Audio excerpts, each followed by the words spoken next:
NTV, Spark TV, Daily Monitor and sister companies are still under siege. Era Nation Media Group evuddeyo netegeeza nti nno wadde nga kusaawa eno baji ekyali nzigale but updates egenda kuba ng'eziwa ku mitimbagano oba digital platforms. And according to the statement here on Daily Monitor says Nation Media Group Uganda remained under military siege throughout Sunday, with several armed personnel deployed at its headquarters in Namuwongo and broadcast center at Kampala Serena Hotel. Nearly a day after an overnight operation forced NTV Uganda and Spark TV off air and disrupted the country's largest independent media houses. Access to both premises remained heavily restricted, with only a handful of employees who had reported for the overnight shift remaining inside as the day broke. Most staff stayed away after security personnel took over the premises shortly after 1 a.m. on June 2028, that is 28th. In a statement now issued on Sunday, NMG said its offices have been rendered inaccessible following what is described as an overnight military raid. NMGU wishes to inform you, our esteemed readers, viewers, listeners, and stakeholders that our physical premises on plots 29 to 35 8th Street Industrial Area at Namuwongo, Kampala, and at Kampala Serena International Conference Center have been rendered inaccessible following an overnight raid by the military. NMG explained that the operation resulted in the disconnection of electricity and disrupted normal operations across its television, radio, and newspaper platform. While our offices are closed, we will continue to keep you engaged and informed through our digital platforms, the statement added. Now, there is a video that triggered all this.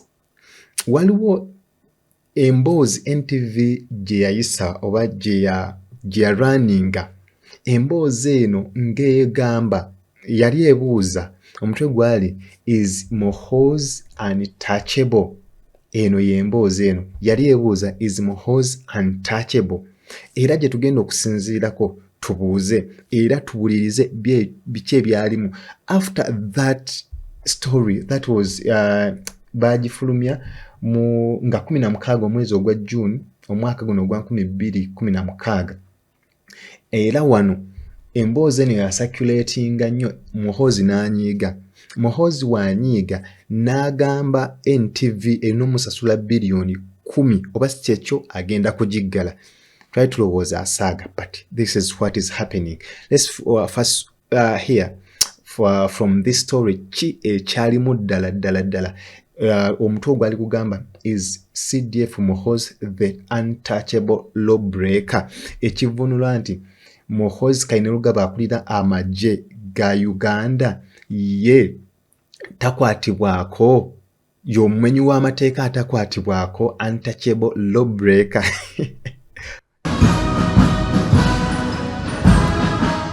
General Muhoozi Kainerugaba, the Chief of Defence Forces, is the third most followed individual on X in Uganda with approximately 1.3 million followers. His father, President Yoweri Museveni, leads with the highest following at over 3.7 million, while opposition leader Robert Kyagulanyi, also known as Bobi Wine, ranks second with approximately 2.7 million followers. General Muhoozi's X account feed reads like a thriller script, but one with real diplomatic and legal consequences. The 4-star general, which is the highest rank in the hierarchy of Uganda People's Defence Forces, has faced multiple accusations of exceeding or violating his official mandate.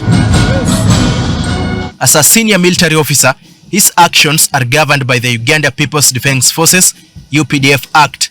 According to the UPDF Act, the Chief of Defence Forces shall be responsible for the command, control, coordination, and administration of the Defence Forces. But connecting ne Muhoozi era ng'ebuuza is Muhoozi is Muhoozi, the untouchable lawbreaker? But let's rewind back. Muhoozi atandika cha okola operations. Muhoozi azze awandika ebintu bino ku Twitter era nga tulaba waliwo transition eri ogenda maaso mu Uganda era nga azze awandika ku Twitter nga ategeeza nga wagenda okukola buli kimu ekisoboka era abatamukiririzamu n'abatakkiriza mu kitaawe bagenda kwatibwa era kino kye tuzze tulabako. Tulabyeko Besigye ng'akwatibwa, tulabyeko bano buli avaayo kuwakanya Muhoozi ng'akwatibwa, tulabyeko Elias Lukwago abadde kanso omukulu mu musango gwa Besigye gwe bamuvunaana ogw'okulya mu nsi y'olukwe naye yakwatibwa era kati ali luzira. Tulabyeko Miriam Matembe yakwatiddwa. Kati NTV ezze running stories zino era Muhoozi ekimu ku kye yagamba kino NTV oba Daily Monitor nga NMG ebadde ejerondoola ensonga zino eza Besigye kino kye kigiwalanya era nti no eri anti-government ewakanya government akitegeera era kino kye kigiviiddeko nno naye nga Muhoozi si yeekaya yeemulugunya ne General Yoweri Kaguta Museveni yavaayo ne yeemulugunya n'agamba Daily Monitor eyo is a bad newspaper era buli wabadde ng'akyogera ng'ajja agamba Daily Monitor is a bad newspaper ne waliwo ate we yagicreditinga waliwo emboozi gye wandiika about I think wealth creation n'agicreditinga.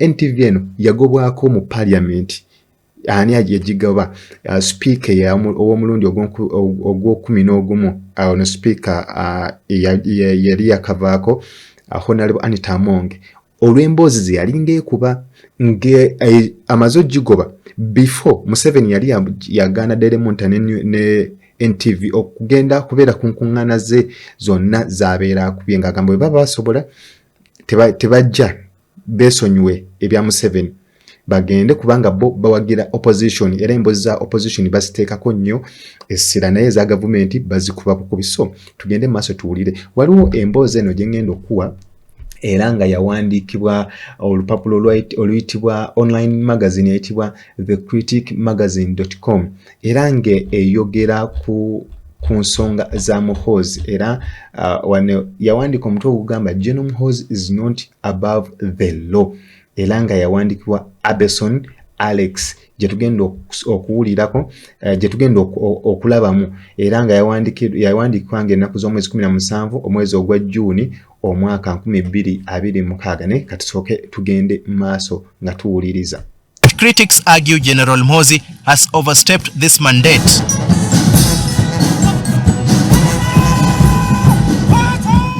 There are several examples to back up this. First, the unlawful personal detention and alleged torture of especially opposition political figures.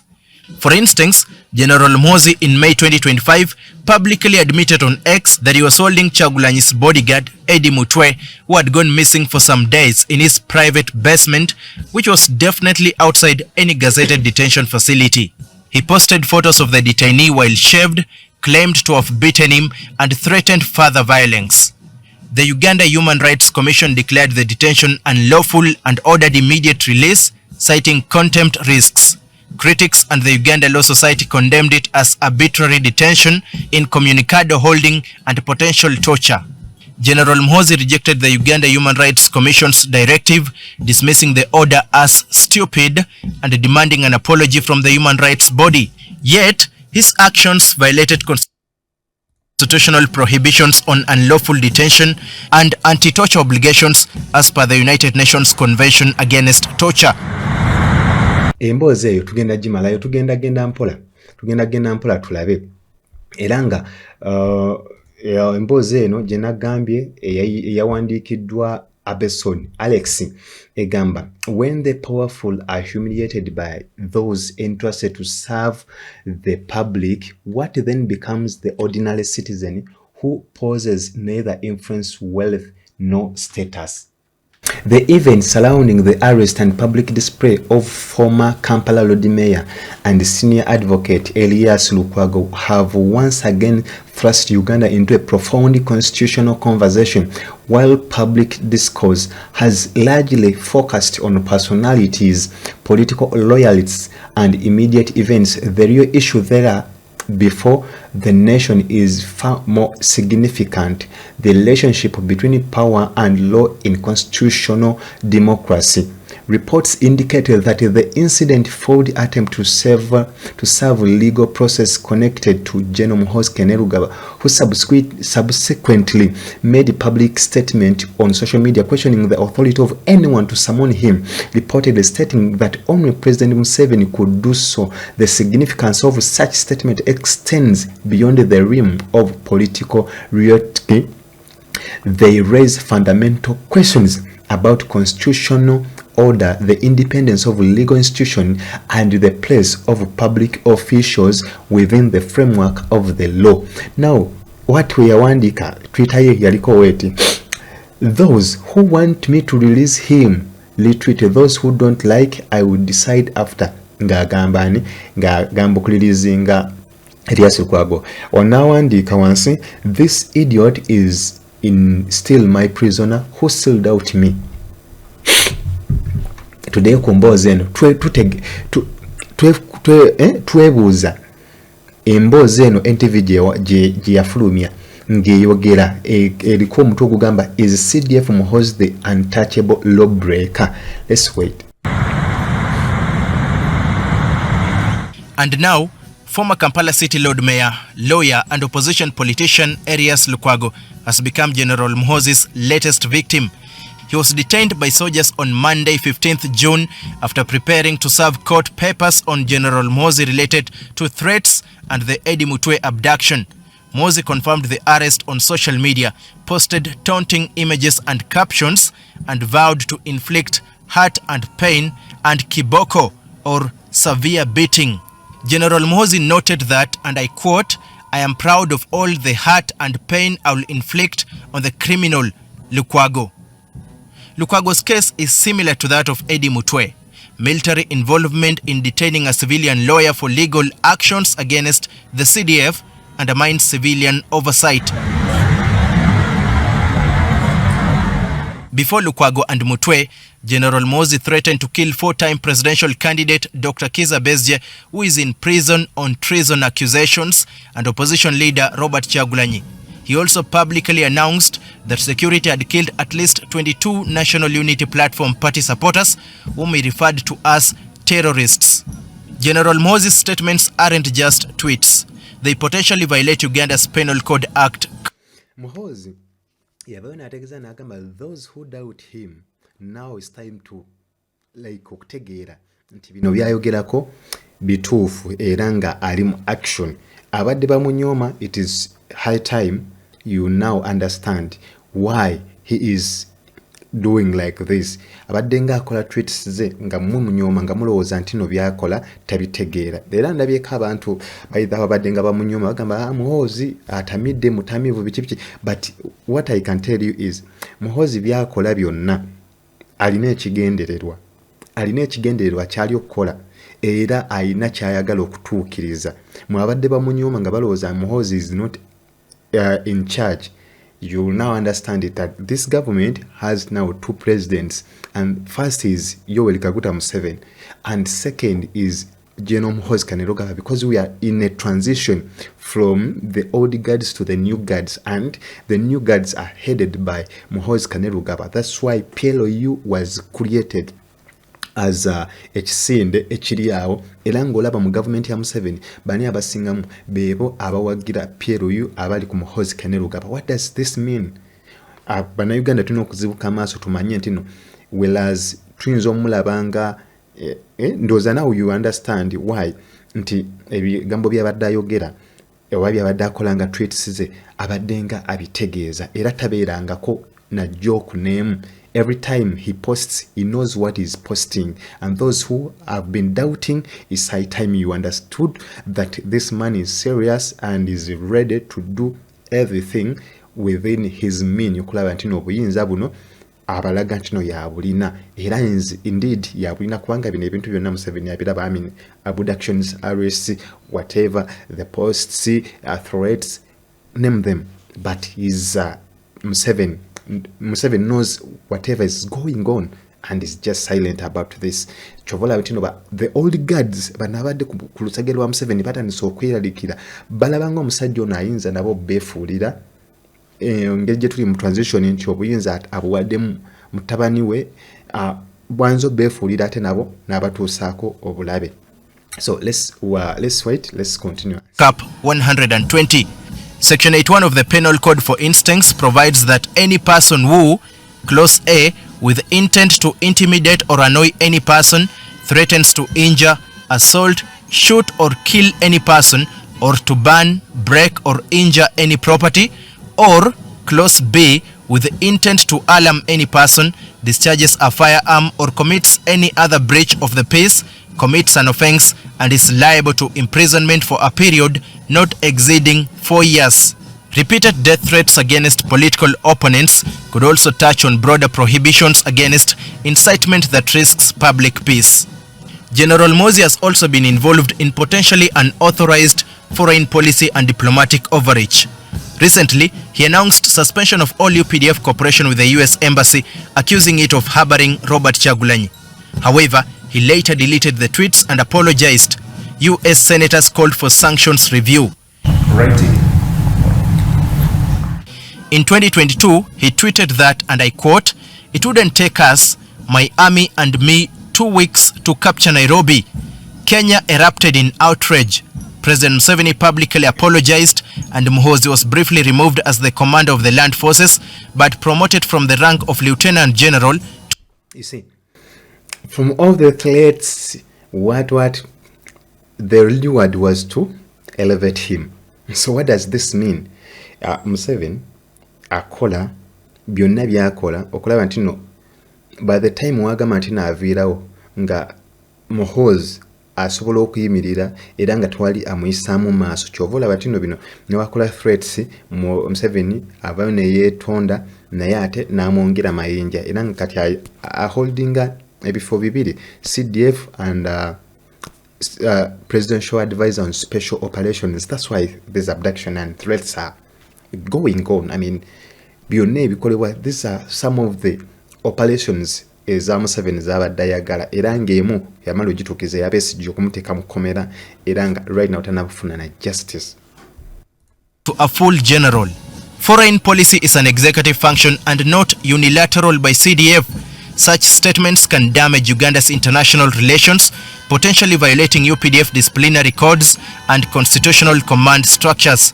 General Muhoozi supporters argue these are passionate expressions of a leader defending national interests, often followed by apologies or deletions when tensions rise.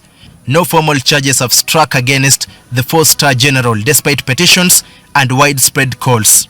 Is this freedom of expression for a public figure or a dangerous erosion of civilian oversight and the rule of law? Daniel. Your question, Eriwo.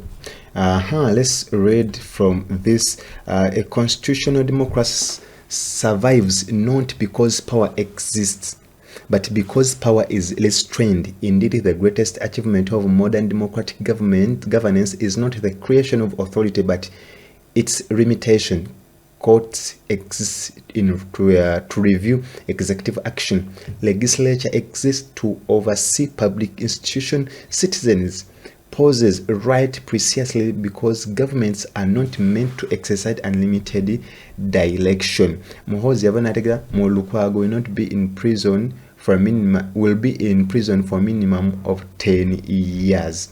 You understand? Ela, tweets nothing has made me release Lukwago, no pressure from anywhere. I wanted to keep him in my basement forever. It's just Jesus Christ, the Betrayers and Charlotte. This quote: most importantly, citizens themselves must refuse to become spectators in matters of constitutional governance. Democracy is not sustained by constitutions alone. It is sustained by citizens who insist that constitutional principles. So, as I speak now, NTV Daily Monitor NMG Uganda is still closed. Elanga yeyo mukombozi as why eyinza okuba nga yatriggalinze Muhoozi okugala NTV era nga yabadde akisuubiza ku lunaku olw'Essande emisana yakituukiriza ng'obudde bukya. So what do you think? Kikyolowooza ku mbeera eno eri mu ggwanga ku ssaawa eno nga now Muhoozi is the talk of the city, is the talk of Kampala. Ku social media everywhere is the talk of the city. What do you think about this action? In the comment section, tetuweerabira ku subscribing na ku liking na ku sharing.